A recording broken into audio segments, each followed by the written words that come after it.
நாளைக்கான வீடியோ தாங்க வந்திருக்கு. வீடியோ வந்து சூப்பராக இருந்துச்சு அப்படின்னு தாங்க சொல்லணும். அதாவது உண்மையை வந்து நம்ம கதிருக்கு வந்து தெரிஞ்சு போச்சு.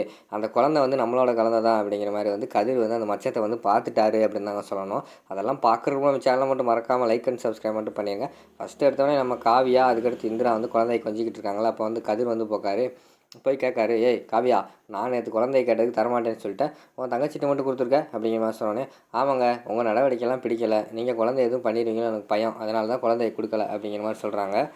உடனே இந்திரா வந்து கேட்குறாங்க, என்னக்கா சொல்கிற, கதிர் மாமா வந்து குழந்தைய கேட்டாரா அப்படிங்கிற மாதிரி சொன்னோடனே, ஆமாடி, நேற்றுலேருந்து பின்னாடி அலையிறாரு, குழந்தைய கூட நானும் கொஞ்சம் போகிறேன்னு சொல்லிட்டு அப்படிங்கிற மாதிரி வந்து காவியா சொல்கிறாங்க. மாமா என்ன சொல்கிறீங்க, நீங்கள் குழந்தைய கொஞ்சம் போகிறீங்களா, ஆச்சரியமாக இருக்கே அப்படிங்கிற மாதிரி சொல்கிறாங்க. ஆமாடி, எனக்கும் தான் ஆச்சரியமாக இருந்துச்சு, அதான் நான் ஒரு பக்கம் கொடுக்கவே இல்லை அப்படிங்கிற மாதிரி வந்து காவியா சொல்கிறாங்க. ஓ அப்படியா, தரமாட்டேல, சரி போ அப்படின்னு சொல்லிட்டு அந்த இடத்துல வந்து நம்ம கதிர் சொல்கிறாங்க. உடனே காவியா வந்து, என்னடி இவர் இப்படி கேட்டுக்கிட்டு இருக்காரு, திடீர்னு பாசம் வந்த மாதிரி குழந்தை கூட எல்லாம் கேட்குறாரு அப்படிங்கிற மாதிரி வந்து காவியா சொல்கிறாங்க. அக்கா, இதில் ஏதோ ஒரு உள்நோக்கம் இருக்குக்கா, நீ தயவுசெய்து வந்து குழந்தைய கொடுக்காத, அது மட்டும் இல்லாமல் குழந்தைய மட்டும் தனியாக விட்டுட்டு எங்கேயும் போயிடாத, குழந்தை மேலே ஒரு கண் வச்சுக்கிட்டே இரு அப்படிங்கிற மாதிரி வந்து இந்திரா சொல்கிறாங்க. சரிடி, நானும் பத்திரமா பார்த்துக்கிறேன் அப்படிங்கிற மாதிரி வந்து நம்ம காவியா சொல்லிடுறாங்க. அடுத்து இந்திரா வந்து வேலைக்கு கிளம்பிக்கிட்டு இருக்காங்க. கிளம்பும்போது வந்து கவலையோடய இருக்கிற மாதிரி காட்டுறாங்க. அப்போ வந்து கௌதம் வந்து வராங்க. என்ன இந்திரா, கை மட்டும் வேலை செய்யுது, மூளையெல்லாம் வேறு எதாவது யோசிச்சுக்கிட்டு இருக்கிற மாதிரி தெரியுது அப்படிங்கிற மாதிரி சொல்கிறாங்க. ஆமாம் கௌதம், நான் நினச்சிக்கிட்டு இருக்கேன், அக்காவை நினச்சி தான் கொஞ்சம் ஃபீல் பண்ணிக்கிட்டு இருக்கேன் அப்படிங்கிற மாதிரி சொல்கிறாங்க. ஏன் காவியா அன்றைக்கி என்ன அப்படிங்கிற மாதிரி கேட்காங்க. இல்லை, திடீர்னு பார்த்தா நம்ம கதிர் மாமா வந்து குழந்தைய கொடு கொஞ்சம்னு சொல்கிறானா அப்படிங்கிற மாதிரி சொன்னோன்னே, என்னது, கதிர் வந்து கேட்டானா, ஆச்சரியமாக இருக்கே அப்படிங்கிற மாதிரி வந்து நம்ம கௌதம் வந்து சொல்கிறாங்க. ஆமாம் கௌதம், எனக்கும் அதான் ஆச்சரியமாக இருந்துச்சு, மாமா ஏதோ உள்நோக்கத்தோடு தான் இதை வந்து பண்ணுறாருன்னு நினைக்கிறேன் அப்படிங்கிற மாதிரி சொல்கிறாங்க. என்ன இந்திரா, எதுக்கெடுத்தாலும் சந்தேக புத்தியோடு பார்த்துக்கிட்டு இருக்க, கதிர் அப்படியெல்லாம் பண்ண மாட்டான் அப்படிங்கிற மாதிரி வந்து கௌதம் சொல்கிறாங்க. இல்லை கௌதம், ஆல்ரெடி வந்து அக்கா வந்து மாசமாக இருக்கும்போது என்னென்ன பண்ணாங்கன்னு உனக்கு தெரியும்ல அப்படிங்கிற மாதிரி சொன்னோன்னே, அப்போ வந்து ரோஷினி கூட இருந்தா, அதனால் வந்து ஏதோ மூளைக்குழம்பு போய் ஏதாவது செஞ்சுக்கிட்டு இருந்திருப்பான். ஆனால் இப்போ வந்து அவன் வந்து நல்லவனாக திருந்திட்டான்னு எனக்கு தோணுது, அவன் என்னமோ தப்பான நோக்கத்தில் வந்து குழந்தைய கேட்டிருக்க மாட்டான்னு எனக்கு வந்து தோணுது அப்படிங்கிற மாதிரி கௌதம் சொல்கிறாங்க. இல்லை, எனக்கு என்னமோ தப்பாக தான் படுது அப்படிங்கிற மாதிரி சொல்கிறாங்க. என்ன இந்திரா, எப்போ பார்த்தாலும் உன்னோட ஐஏஎஸ் மூளை வச்சுக்கிட்டே நீ யோசிச்சுக்கிட்டு இருப்பியா, இதுதான் நமக்கு பிடிக்க மாட்டேங்குது அப்படிங்கிற மாதிரி வந்து நம்ம கௌதம் சொல்கிற மாதிரி காட்டுறாங்க. சரி இருக்கட்டும், என்ன நடக்குதோ அது படி நடக்கட்டும் அப்படிங்கிற மாதிரி வந்து இந்திரா சொல்லிடுறாங்க. சரி போ, வெளியில் உனக்கு வந்து கவர்மெண்ட் வண்டி நிற்கிது, நீ வேலைக்கு போ அப்படிங்கிற மாதிரி சொல்கிறாங்க. இன்றைக்கி ஏதாவது நீ வந்து வம்பிழுத்துட்டு வந்துடாத, ஜாக்கிரதையாக இரு அப்படிங்கிற மாதிரி வந்து கௌதம் சொல்கிறாங்க. நான் எல்லாம் இனிமேல் பண்ண மாட்டேன் கௌதம் அப்படிங்கிற மாதிரி வந்து இந்திரா சொல்கிறாங்க. இப்படி தான் நீ சொல்கிற வட்டமும், ஆனால் 2 நாளைக்கு அப்புறம் பார்த்தா ஏதாவது ஒரு பிரச்சனையில் மாட்டிக்கிட்டு இருக்கேன், உன்னோட என்ன எனக்கு தான் கஷ்டமாக இருக்குது அப்படிங்கிற மாதிரி சொல்கிறாங்க.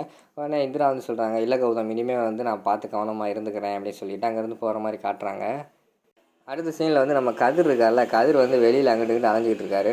நம்ம ராகினி வந்து பார்க்குறாங்க, என்ன கதிர் அங்கிட்டு தெரிஞ்சுக்கிட்டு இருக்கான், இது ஏதோ இருக்கே அப்படின்னு சொல்லிட்டு, ஏய் கதிர் இங்கே வாடா, என்னடா பிரச்சனை அப்படிங்கிற மாதிரி கேட்காங்க. அதெல்லாம் ஒன்றும் இல்லை சித்தி அப்படிங்கிற மாதிரி சொல்கிறாங்க. இல்லைடா, அவனை பார்த்தாலே எனக்கு தெரியும், நீ ஏதோ ஒரு பிரச்சனையோட தான் இருக்க, அது மட்டும் இல்லாமல் மைண்டில் ஏதோ ஒன்று வச்சுக்கிட்டு யார்ட்டையுமே சொல்ல முடியாமல் தவிச்சிக்கிட்டு இருக்கேன், அதை ஏன்ட்ட சொல்லு, நான் கேட்குறேன் அப்படிங்கிற மாதிரி சொன்னோன்னே, எப்படி சித்தி பார்த்தோன்னே கண்டுபிடிச்சிட்டிங்க அப்படிங்கிற மாதிரி சொன்னோன்னே, அதான் முயல் பிடிக்கிற நாயை மூஞ்சியை பார்த்தா தெரியுமே, அதெல்லாம் அவன் மூஞ்சியை பார்த்தாலே கண்டுபிடிச்சேன், நீ சொல்லு அப்படிங்கிற மாதிரி சொன்னோன்னே, இல்லை நாளைக்கு நேற்று வந்து ரோசியும் நானும் போய் ஒரு ஜோசியரை பார்த்தோம் அப்படிங்கிற மாதிரி சொன்னோம். என்னடா ஜோசியர் பிரச்சனையாக இருக்குது, ஆல்ரெடி இங்கே வந்து ஒரு ஜோசியர் வந்து அந்த குழந்தை எவன் குழந்தையோ தூக்கி வச்சுக்கிட்டு இருக்கான் அவன் பொண்டாட்டி, அதை பற்றி என்னமோ சொல்லிட்டு போகிறாரு, இன்றைக்கி என்னடானா நீ சொல்லிக்கிட்டு இருக்க, என்னடா பிரச்சனை அப்படிங்கிற மாதிரி வந்து நம்ம ராகினி கேட்குறாங்க. அதான் சித்தி, அந்த ஜோசியக்கார் என்ன சொல்கிறான்னா, இந்த குழந்தைய ஏன் குழந்தைன்னு சொல்கிறாரு சித்தி, எனக்கு பயங்கரமாக ஷாக்காக இருக்குது அப்படிங்கிற மாதிரி சொன்னோன்னே நம்ம ராகினி வந்து சொல்கிறாங்க, அதான் அந்த குழந்தை அன்றைக்கே இறந்துருச்சுன்னு உன் கண்ணு முன்னாடி காட்டி நீ தானடா கையெழுத்து போட்ட அப்படிங்கிற மாதிரி சொல்கிறாங்க.